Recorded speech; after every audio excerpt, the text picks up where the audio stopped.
This is the Castillo San Marcos in St. Augustine, one of the most best preserved forts you're going to find in the United States. Just an absolutely fantastic place.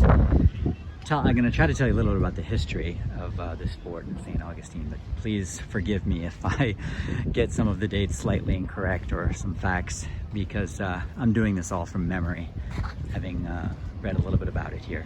So this fort, first of all, was built of coquina blocks, which were found in the barrier islands. The Spanish found these the coquina on the barrier islands and used that, and it's cemented together with mortar. So this is sort of the drawbridge entering here. And just as a little bit of background, I'll tell you is that so the Spanish settled St. Augustine in 1565. Pedro Menendez was the gentleman who was first, came first, who was a sea captain. And the Spanish were here for obviously a very long time, with a 21-year gap in between when the British held, which I'll talk about in a second. But basically, the Spanish held this place from all of that time period, a 21-year gap, when the British held it from 1764 till I think it was 1784. Other than that, the Spanish were here until it became a state, until Florida became a state as part of the Union in 1821. And so this fort was built in, it started in 1672 and it was finished in 1695, I believe it was.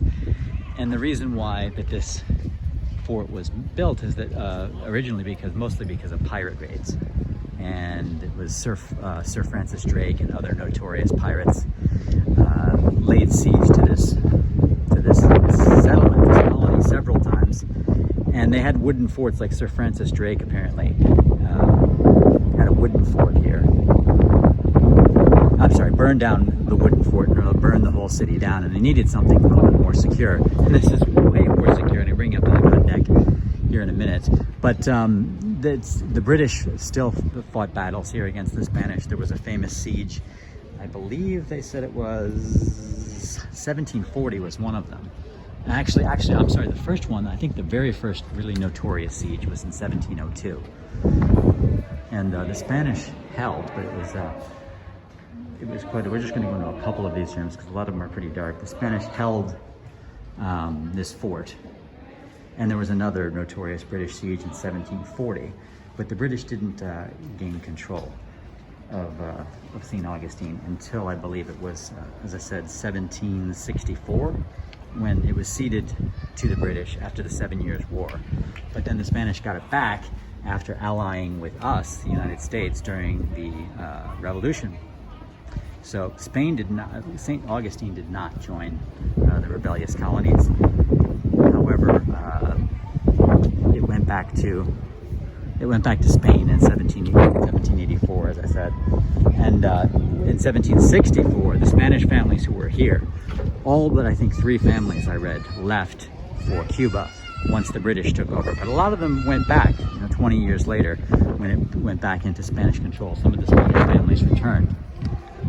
So really interesting history behind this place. It became, once Florida became part of the United States, it was renamed Fort Morse, and Fort Marion, and Fort Morse was another fort near here. But Fort Marion fell into the Confederate hands for about a year during the Civil War. I think it was 1861 into 1862, and then it was recaptured by the Union. So a tremendous amount of history here, and I'm sure I've botched some of it, but there's some really good park rangers here. Right now they have it set up with COVID in really kind of a crazy way. It was about a 2-hour wait to get in here, if you could believe that.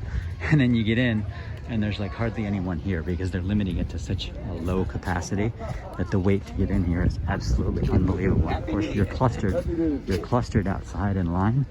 So, and they're not worried about the social distancing there or anything like that. So there's, you've got hundreds of people waiting in line to get in this place. And then you get in and it's like, wow, there's very few people actually in here for a very large fort. In any case, that's just a digression. It is worth it. If you come here and there's a very long wait, I do suggest that you stick it out because it's a beautiful place. The signage is really good too. You really learn a lot about the history. And I'm sorry if my presentation has been a little bit stilted because I'm just struggling to remember all of the dates.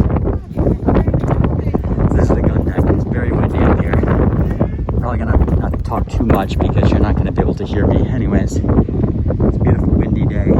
It's the last day of 2020.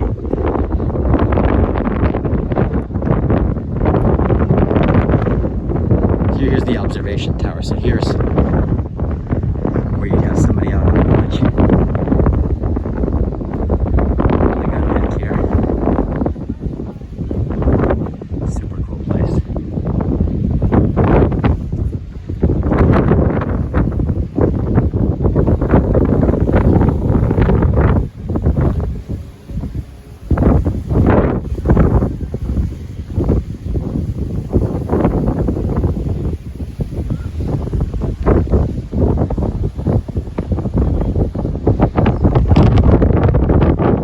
Great view of the city from up here too.